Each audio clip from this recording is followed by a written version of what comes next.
Je vais vous raconter une petite histoire. Samedi dernier, j'étais à un dîner avec des amis, puis des gens que je ne connaissais pas. On passait une soirée agréable, un samedi soir. Et puis j'ai rencontré donc une jeune femme, et cette jeune femme me demande qu'est-ce que vous faites dans la vie? Alors je lui explique que je dirige Orientation, un cabinet de conseil en évolution professionnelle, et qu'on réalise notamment des bilans de compétences. Et cette personne, cette jeune femme, me demande alors, mais finalement, ça sert à quoi un bilan de compétences? Alors cette rencontre, elle m'a donné envie de répondre à cette question. À quoi ça sert un bilan de compétences pour tous les gens qui se posent la question, comme cette jeune femme que j'ai rencontrée? Alors à quoi ça sert un bilan de compétences? Alors pour répondre à cette question, je vais m'appuyer sur l'expérience de tous les gens qu'on a accompagnés chez Orientation depuis notre création. Chez Orientation, on a accompagné plus de 1000 personnes depuis qu'on existe. Alors ces personnes, elles viennent de tous les secteurs d'activité, de différents métiers. Il y a des cadres, des employés, des professions libérales, des chômeurs. Vraiment des personnes qui sont très diverses avec des histoires personnelles toutes différentes. Et puis ces personnes, après leur bilan de compétences, elles ont une vie, elles ont pris des chemins totalement différents. Certaines ont créé leur boîte, d'autres ont évolué à l'intérieur de leur entreprise, d'autres ont changé de vie, certaines sont parties vivre à l'étranger, d'autres ont pris une année sabbatique. Ce qui est étonnant dans le bilan de compétences, c'est que finalement, ce sont des gens totalement différents qui font une même prestation et qui prennent des chemins complètement différents à l'issue de cette prestation. Alors, comment répondre? Quel est le point commun? Qu'est-ce que ça leur a apporté à tous ces gens de faire un bilan de compétences? Eh bien, en réfléchissant bien à toutes ces histoires, je pense avoir identifié 3 choses que leur a apporté le bilan de compétences. 3 choses essentielles. La première chose, c'est que le bilan de compétences, ça leur a permis de reprendre le contrôle de leur vie. Quand on est enfant, depuis qu'on est enfant, ce sont les adultes qui décident pour nous, nos parents, les profs. Même au moment de nos choix d'orientation, de nos premiers choix d'orientation, souvent, on n'est pas assez mûr pour faire des choix et prendre les bonnes décisions. Et puis après, c'est notre entreprise, c'est la vie aussi qui décide pour nous, en fonction des opportunités, des difficultés. Souvent, ce sont les circonstances qui décident à notre place, plutôt que nous qui décidons de notre vie. Eh bien, le bilan de compétences, c'est ça que ça change. Une fois que vous avez fait un bilan de compétences, les choses ne sont plus pareilles. Ce n'est pas la vie qui décide pour vous, c'est vous qui décidez. En fonction de vos besoins, en fonction de votre personnalité, en fonction du sens que vous avez envie de donner à votre vie, et aussi de ce que vous êtes capable de faire, vous vous mettez en posture de prendre des décisions, de décider de votre futur. Vous êtes le créateur de votre vie. Vous reprenez le contrôle.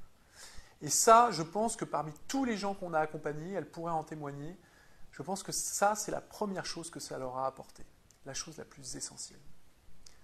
La deuxième chose qu'apporte le bilan de compétences, je crois, c'est la confiance. Prendre confiance en soi.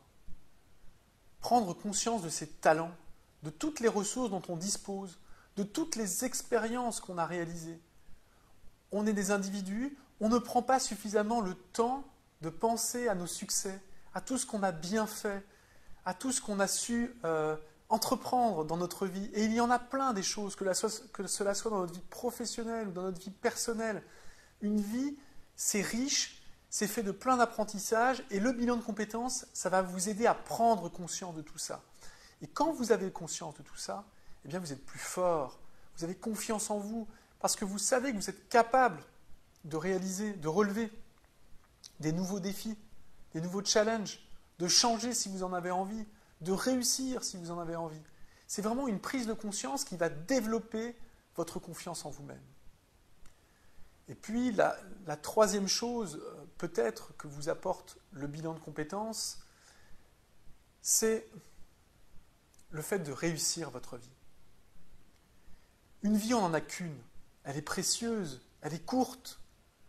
Et donc, il ne faut pas prendre de mauvaises décisions. Il faut prendre des décisions qui vont dans le sens de notre bonheur, qui vont dans le sens de notre réussite et de notre épanouissement personnel. Prendre ce temps pour réfléchir sur ce qu'on veut vraiment, c'est extrêmement important. Ça va vous permettre de savoir quel est le sens que vous voulez donner à votre vie, quels sont vos besoins les plus importants, quels sont les environnements professionnels, mais aussi personnels, qui vont vous permettre de vous sentir bien, de vous mettre en posture de réussir. Réussir sa vie, c'est-à-dire avoir la vie dont vous rêvez, avoir la vie que vous voulez avoir. Et le bilan de compétences, au-delà de la carrière professionnelle, vous permet d'aller jusque-là, en tout cas tel qu'on le pratique chez Orientaction, c'est-à-dire de savoir ce que vous voulez vraiment et de tout faire, de tout mettre en œuvre pour le réaliser. Alors voilà, si j'avais une réponse à donner, et c'est la réponse que j'ai faite finalement à cette jeune femme au cours de ce dîner la semaine dernière, c'est le bilan de compétences, ça vous apporte 3 choses. D'abord la liberté, prendre le contrôle de sa vie.